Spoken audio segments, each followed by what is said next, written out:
السلام علیکم ورحمت الله وبرکاتو. یو بل نوي بلاګ ته ښه راغلاست په دې هیله چې د دنیا په هر ځای کې یاست روغ جوړ او صحتمند به یاست او د ژوند چارې به مو په خیر. بیا هم پس له یو څو ورځو له خیره سره نو نن په کور کې یم.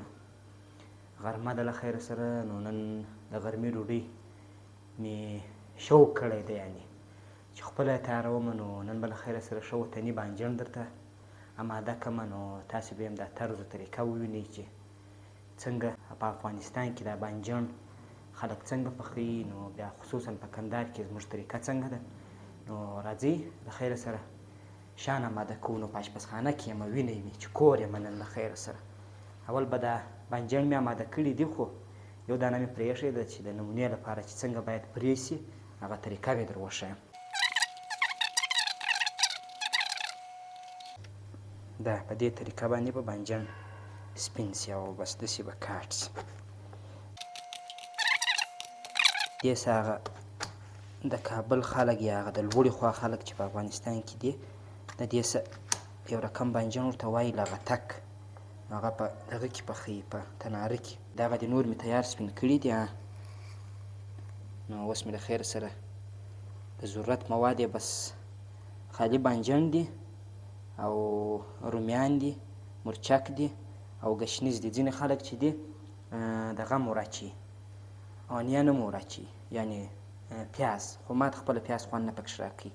کړایي کې مې تیار غوړي اچولي دي. غوړي دونه نه پکښې استعمالېږي، خو خالي پکښې سره کوم یې. اوس غوړي ډېر دي، بیا وروسته زندخ کوم، نو پسې وبې لګوم. له خیره سره غوړي اماده سوله، بانجڼ به سوکا سوکا ور واچوم چې ځان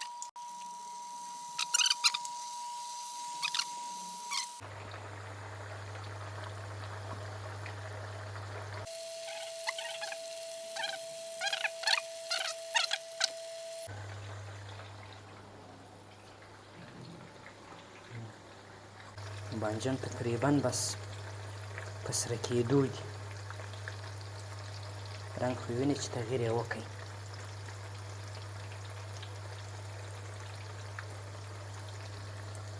نو بانجڼ په سبزي کې زما فیورټ شی دی تر ټولو، تر بینډیو، تر کډو، تر سبزي، تر هر شي زما بانجڼ خوښ دی او ښه خوند راکوي.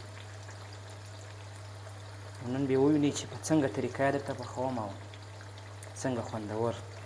بس دا له خیره سره په سره کېدو سوله، ډېر هم نه سره کوو، بیا ترخېږي چې ډېر تور سي بیا داسې ترخه سي بانجڼ. نو نور یې له خیره سره کرار کرار ځینې راپورته کوم.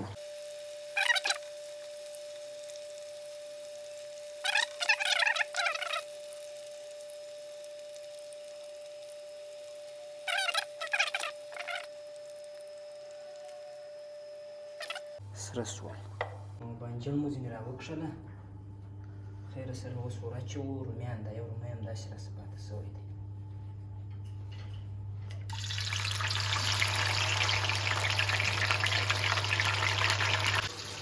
مالګه هم پسې ور اچوم یو څه د رومیانو ته چې ژر سپین شي.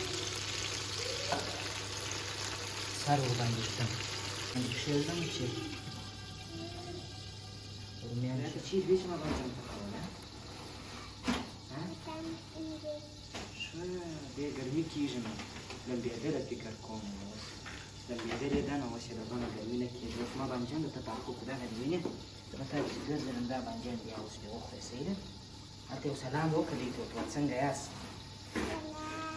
څنګه یاست؟ ښه یاست؟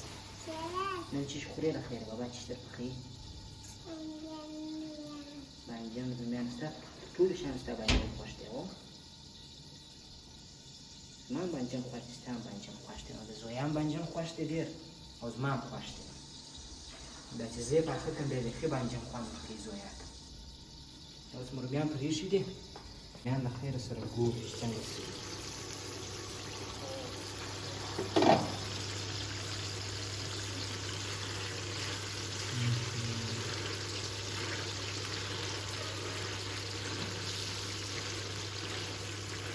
تقریبا بس سوي دي.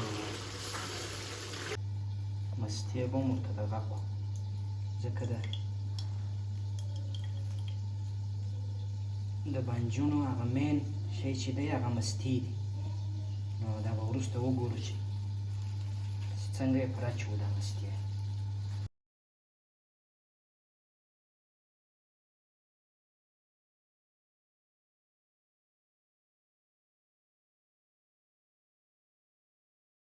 نو بانجان ور اچوم له خیره سره. بسم الله.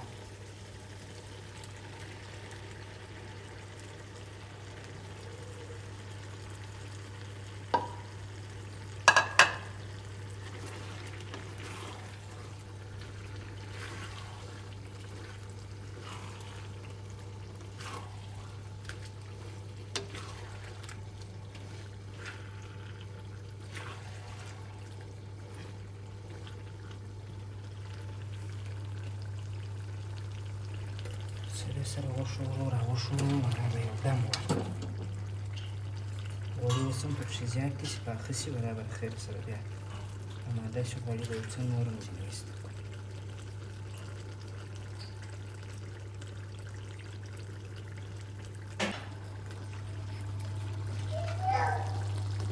ډېر خوندور معلومېږي.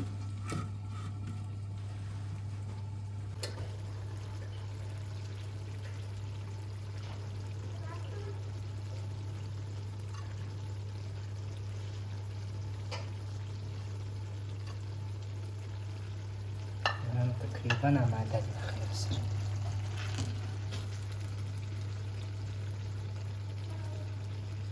هر به بیا سر پکښې وروسته دا ګشنیز لږ پکښې دم شي.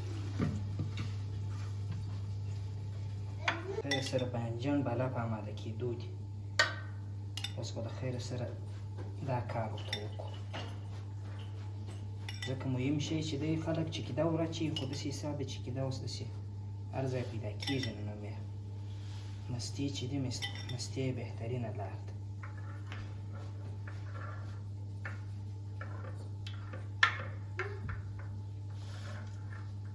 ځکه بغیر له مستو له چکیدې نو بانجان بیا هغسې خوند نه لري.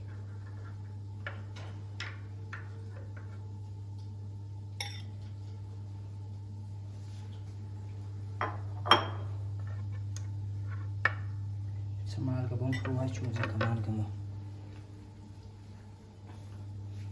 کمه پر اچولې وه هلته. راوړو له خیر سره بس آماده دي.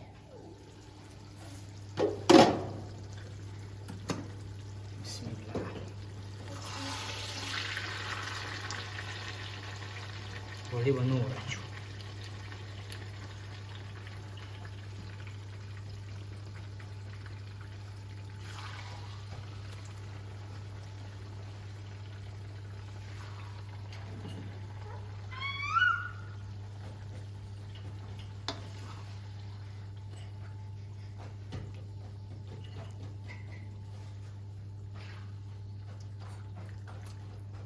غوړي دغسې پکښې پاته شول.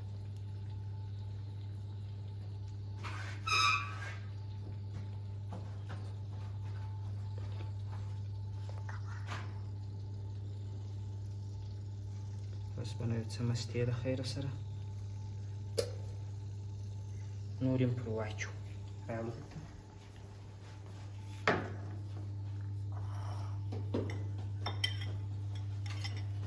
شپه یې کړې.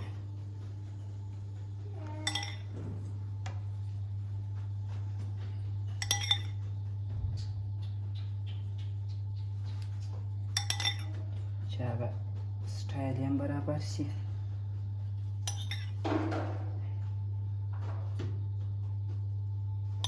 بس نو دا دي افغاني بانجان.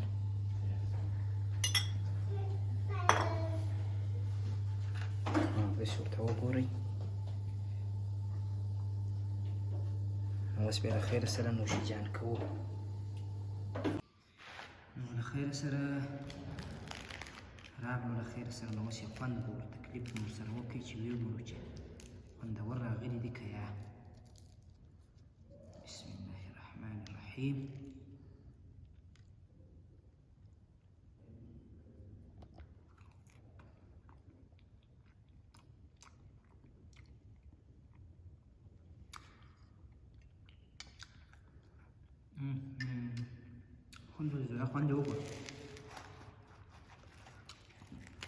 زویان خوند به وګورئ چې څنګه دي